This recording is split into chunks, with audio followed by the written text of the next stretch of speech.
في عالم الحكايات كل صوت له قصة، لكن مش أي صوت يتوج الحكاية. هنا بنفتح أبواب الغموض وبنمشي في دروب الحكاية واحدة ورا التانية لحد ما نوصل للحظة اللي كل شيء فيها بيتغير. أنا الراوي المتوج، ودي حكايتنا النهاردة.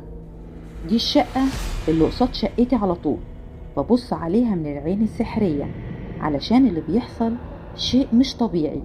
بقالي يومين قافل على نفس الشقة، خايف اخرج منها من يوم ما سكنت في العمارة دي، وانا عارف ان الشقة اللي قصادي فاضية 3 سنين كاملين، بابها ما بيتفتحش. لحد اللي حصل اول امبارح، قاعد بتفرج على التلفزيون سمعت صوت تخبيط جامد قوي على الباب. في الاول كنت فاكر التخبيط ده عندي، فتحت ابص من العين السحرية اشوف مين اللي بره، لكن اتفاجئت الخبط مش عندي. لقيت واحد واقف قدام الشقة اللي قصادي مديني ظهره وعمال يخبط بطريقة مفزعة. استغربت، قلت يمكن جاي شقة غلط، بس قبل ما احط ايدي على المفتاح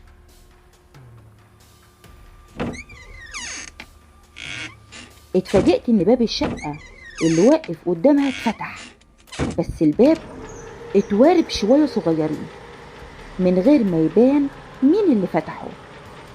دخل الشخص، بس قبل ما يدخل وشه اتلف 180 درجة من غير ما يحرك جسمه.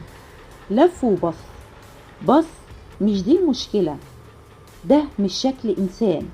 وشه كله ندبات عميقة، عيونه مرسومة بالطول وملهوش مناخير.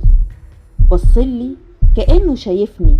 بعدت عن العين السحرية بسرعة، أنا في حالة صدمة، مش عارف اللي شفته ده كان حقيقي. رجعت أبص تاني على الباب، لقيته اتقفل ومفيش حد واقف. اتصلت بسرعة بعم توفيق بواب العمارة وسألته هو في حد سكن جديد في الشقة اللي قصادي؟ رد عم توفيق وقال لا جديد ولا قديم، الشقة دي محدش بيعتبها. قلت له على اللي حصل وطلبت منه يطلع بسرعة يشوف مين اللي دخل، وبالفعل طلع.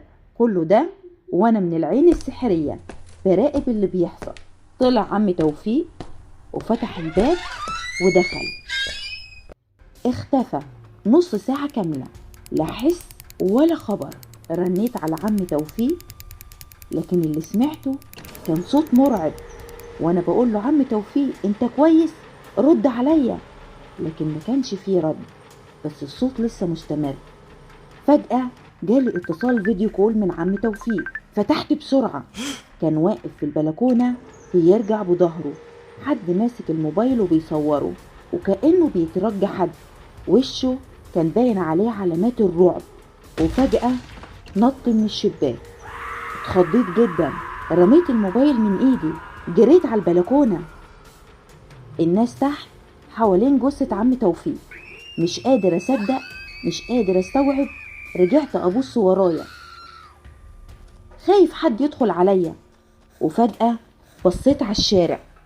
هو نفس الكائن واقف قصاد الناس ورافع دماغه بيبصلي. كان واقف على جثة عم توفيق بيضحك، وفي بقه سائل لزج زي الرغاوي. قفلت البلكونة بسرعة، جريت على باب الشقة قفلته. قعدت على الأرض، قلبي بيطلع من صدري. بقالي يومين مش بفتح الباب، كل شوية أبص من العين السحرية. الغريب لسه سامع صوت عم توفيق ورقمه لسه بيرن عليا فيديو كول، بس أنا مش هرد، أنا خايف. لو عجبتك القصة ما تنساش تعمل لايك وتشترك في القناة وتفعل الجرس علشان توصلك كل الحكايات اللي جاية من عالم الظل. كان معاكم الراوي المتوج، ونشوفكم في الحكاية الجاية لو لسه صاحيين. سلام.